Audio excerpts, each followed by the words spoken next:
Hello students, welcome back to a new video of Mr. Kem Guru channel. So ನಿನ್ನೆ ವಿಡಿಯೋದಲ್ಲಿ ನಾನು ಯಾವ ಥರ KCET 2025 ಅಡ್ಮಿಟ್ ಕಾರ್ಡನ್ನು ಡೌನ್ಲೋಡ್ ಮಾಡಬೇಕು ಅನ್ನೋದು ಪ್ರೊಸೀಜರ್ ಬಗ್ಗೆ ವಿಡಿಯೋನ ಅಪ್ಲೋಡ್ ಮಾಡಿದ್ದೆ ಆಯಿತಾ. ಬಟ್ ಆಲ್ಮೋಸ್ಟ್ ಎಲ್ಲ ವಿದ್ಯಾರ್ಥಿಗಳಿಗೆ ಸರ್ ಒಂದು ಪೇಜ್ ಓಪನ್ ಆಗ್ತಿಲ್ಲ ಆ್ಯಂಡ್ OTP ಇಂದ ಲಾಗಿನ್ ಮಾಡೋಕ್ಕಾಗ್ತಿಲ್ಲ, PSID ಪ್ರಾಬ್ಲಮ್ ಆಗಿದೆ, ಈ ಥರ ಸುಮಾರು ಜನ ವಿದ್ಯಾರ್ಥಿಗಳು ಕಮೆಂಟ್ ಮಾಡಿದ್ರು. ಸೊ ನಾನು ಹೇಳ್ದಂಗೆ ಯಾವುದೇ ರೀತಿಯ ಭಯಪಡುವ ಅವಶ್ಯಕತೆ ಇಲ್ಲ. ಸರ್ವರ್ ಬ್ಯುಸಿ ಇರೋದ್ರಿಂದ ಆ ಥರ ಆಗುತ್ತೆ. ಒಂದು 2-3 ದಿನ ಬಿಟ್ಟು ಟ್ರೈ ಮಾಡಿ ಅಥವಾ ನೆಕ್ಸ್ಟ್ ಡೇ ಟ್ರೈ ಮಾಡಿ ಅಂತ ಹೇಳಿದ್ದೀನಿ. ಆ ಪ್ರಾಬ್ಲಮ್ ಕೆಲವೊಂದು ವಿದ್ಯಾರ್ಥಿಗಳಿಗೆ ಸಾಲ್ವ್ ಆಗಿದೆ. ಇನ್ನೂ ಯಾರಿಗೆ ಸಾಲ್ವ್ ಆಗಿಲ್ಲಲ್ಲ, ನೋ ನೀಡ್ ಟು ವರಿ. ಅದೇ ರೀತಿ ಏನಾದರೂ ಕಂಟಿನ್ಯೂ ಆದರೆ ನಿಮ್ಮ ಕಾಲೇಜ್ ಆಫೀಸ್ಗೆ ಹೋಗಿ ನೀವು ಕನ್ಸರ್ನ್ ಮಾಡ್ಬೋದು. ಸೊ ನಿಮಗೆ ಹಾಲ್ ಟಿಕೆಟ್ ಸಿಗುತ್ತೆ. ಆ್ಯಂಡ್ ಇವತ್ತಿನ ವಿಡಿಯೋದಲ್ಲಿ ನಾವೇನು ಡಿಸ್ಕಷನ್ ಮಾಡೋಣಪ್ಪ ಅಂತಂದರೆ, ನಿನ್ನೆ ತಾನೇ ದ್ವಿತೀಯ PUC ಫಲಿತಾಂಶ ಪ್ರಕಟವಾಗಿ ನಮಗೆಲ್ಲರಿಗೂ ಗೊತ್ತದ್ದು. ಸೊ ಎಲ್ಲ ವಿದ್ಯಾರ್ಥಿಗಳು ಚೆನ್ನಾಗಿ ಸ್ಕೋರ್ ಮಾಡಿದ್ದಾರೆ ಅನ್ಕೊಳ್ತೀನಿ. ಆಮೇಲೆ ಕೆಲವೊಂದು ಜನ ವಿದ್ಯಾರ್ಥಿಗಳು NC ಅಂತ ಬಂದಿದೆ, ನಾಟ್ ಕ್ಲಿಯರ್ಡ್ ಅಂತ ಬಂದಿದೆ. No need to worry. ಕೆಲವೊಂದು ಜನ ವಿದ್ಯಾರ್ಥಿಗಳು ರಿಸಲ್ಟ್ ಕೂಡ ಕಡಿಮೆ ಆಗಿದೆ. ಸೊ ಯಾರಿಗೆ ಸ್ಯಾಟಿಸ್ಫ್ಯಾಕ್ಷನ್ ಇಲ್ಲ ಅಲ್ಲ ತಮ್ಮ ರಿಸಲ್ಟು, ಅವ್ರಿಗೆ ತಮ್ಮ ಸ್ಕೋರನ್ನು ಜಾಸ್ತಿ ಮಾಡ್ಕೊಳ್ಳಿಕ್ಕೆ ಇನ್ನೊಂದು ಅವಕಾಶವನ್ನು PU ಬೋರ್ಡವ್ರು ಕೊಡ್ತಿದ್ದಾರೆ. ಆ್ಯಕ್ಚುಲಿ 2 ಅವಕಾಶ, ಇದು 2ನೇ ಅವಕಾಶ, ದ್ವಿತೀಯ PUC ಪರೀಕ್ಷೆ 2 ಅಂತ. ಯಾವ ಥರ ಯಾವಾಗ ಲಾಸ್ಟ್ ಡೇಟ್ ಇದನ್ನು ಅಪ್ಲೈ ಮಾಡೋದು, ಏನೇನು ಡಾಕ್ಯುಮೆಂಟ್ಸ್ ಬೇಕು ಮತ್ತು ಎಕ್ಸಾಮ್ ಡೇಟ್ ಏನೇನು ಅಂತ ಇವತ್ತಿನ ವಿಡಿಯೋದಲ್ಲಿ ಡಿಸ್ಕಷನ್ ಮಾಡೋಣ. ಸೊ ಇನ್ನೂ ಯಾರು ಚಾನಲ್ಗೆ ಸಬ್ಸ್ಕ್ರೈಬ್ ಆಗಿಲ್ಲ, just subscribe the channel and share this video to your friends. So ಈ ಸರ್ಕ್ಯುಲರ್ ನೋಡ್ಬೋದು ನೀವು. 2025 ದ್ವಿತೀಯ PUC ಪರೀಕ್ಷೆ 2ರ ಪುನರಾವರ್ತಿತ ವಿದ್ಯಾರ್ಥಿಗಳು ಹಾಗೂ ಫಲಿತಾಂಶ ಉತ್ತಮಪಡಿಸಿಕೊಳ್ಳುವ ವಿದ್ಯಾರ್ಥಿಗಳು ಅರ್ಜಿ ಸಲ್ಲಿಸುವ ಬಗ್ಗೆ ಇದರಲ್ಲಿ ಕೊಟ್ಟಿದ್ದಾರೆ. ಸೊ ಏನೇನು ಮಾಡಬೇಕಪ್ಪ ಅಂತಂದರೆ, ಈ ಸರ್ಕ್ಯುಲರನ್ನು ನೀವು ನೋಡ್ಕೊಳ್ಬೋದು. ನಾನು ಬೇಕಾದರೆ ಡಿಸ್ಕ್ರಿಪ್ಷನಲ್ಲಿ ಲಿಂಕ್ ಹಾಕಿರ್ತೀನಿ. ಏನಿದೆಯಪ್ಪ ಅಂತಂದರೆ,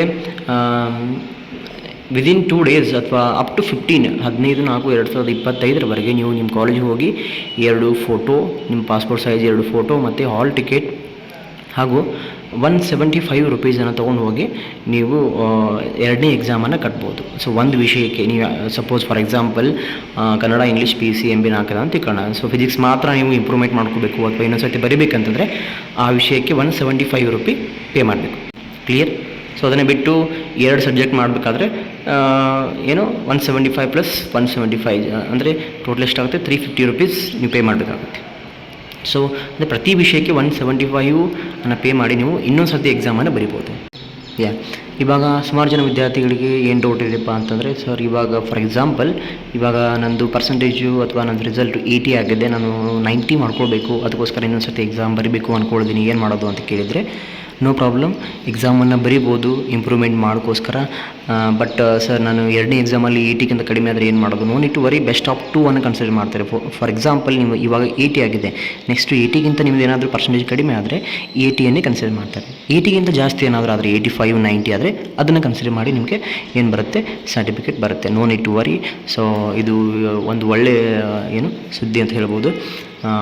ಯಾರ್ಯಾರು ತಮ್ಮ ಪರ್ಸೆಂಟೇಜನ್ನು ಜಾಸ್ತಿ ಮಾಡೋಕ್ಕೋಸ್ಕರ ಎಕ್ಸಾಮ್ ಬರಿಬೇಕು ಅಂದ್ಕೊಂಡಿದ್ದೀರ ಅವರು ಇನ್ನೊಂದು ಸರ್ತಿ ಆಯಾ ಸಬ್ಜೆಕ್ಟನ್ನು ಕಟ್ಟಿ ಎಕ್ಸಾಮ್ ಬರಿಬೋದು.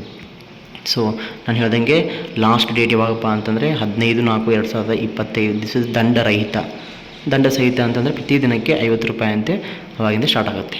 15 ದಿನಾಂಕದ ಒಳಗಡೆ ನಿಮ್ಮ ಕಾಲೇಜಿಗೆ ಹೋಗಿ ನಾನು ಹೇಳ್ದಂಗೆ 2 ಫೋಟೋ, ಆಮೇಲೆ ನಿಮ್ಮ ಹಾಲ್ ಟಿಕೆಟ್ ಮತ್ತು 175 ರೂಪಾಯಿಯನ್ನು ಪೇ ಮಾಡಿ ಬರಬೇಕು. ಇಷ್ಟು ಮಾಡಿದ್ರೆ ಸಾಕು. ನೆಕ್ಸ್ಟ್ ಎಕ್ಸಾಮ್ ಡೇಟ್ ಏನಪ್ಪ ಅಂದರೆ, second PU date, exam number 2 date ಏನಪ್ಪ ಅಂತಂದರೆ, ಇಲ್ಲಿ ನೋಡ್ಬೋದು ನೀವು 24/4/2025 ಫಸ್ಟ್ ಎಕ್ಸಾಮ್ ಕನ್ನಡ ಇದೆ ಆಯಿತಾ. ಆ್ಯಂಡ್ 25/4 ಪೊಲಿಟಿಕಲ್ ಸೈನ್ಸ್ ಇದೆ, ಸ್ಟ್ಯಾಟಿಸ್ಟಿಕ್ಸ್ ಇದೆ, ಬಯಾಲಜಿ ಇದೆ, 26 ಹಿಸ್ಟ್ರಿ ಇದೆ, ಫಿಸಿಕ್ಸ್ ಇದೆ, ದೆನ್ 27 ಹಾಲಿಡೇ, 28 ಜಿಯೋಗ್ರಫಿ ಇದೆ, psychology, chemistry, basic maths, 29 English exam ಇದೆ, 30 again holiday, and Thursday is also holiday. And 2/5/2025ಗೆ ಬಿಸ್ನೆಸ್ ಸ್ಟಡಿ ಇದೆ, ಮ್ಯಾಥಮೆಟಿಕ್ಸ್ ಇದೆ, ಎಜುಕೇಷನ್, ಹೋಮ್ ಸೈನ್ಸ್ ಇದೆ. Then Saturday 3/5/2025 sociology, geology, electronics, computer science. Then 5/5/2025 economics ಇದೆ, 6/5/2025 optional Kannada, accountancy ಇದೆ, 7ಗೆ ಹಿಂದಿ ಇದೆ, then 8ಗೆ remaining language subject ಇದೆ.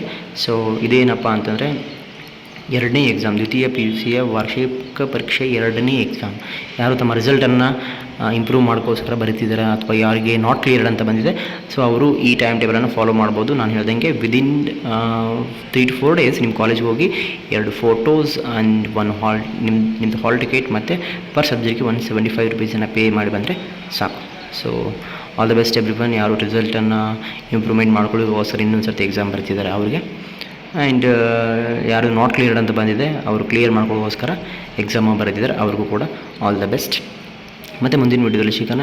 ಏನಾದರೂ ಡೌಟ್ ಇದ್ದರೆ ಕಮೆಂಟ್ ಸೆಕ್ಷನಲ್ಲಿ ಕಮೆಂಟ್ ಮಾಡ್ಬೋದು. ಅಲ್ಲಿವರೆಗೂ ಟೇಕ್ ಕೇರ್, ಥ್ಯಾಂಕ್ ಯು.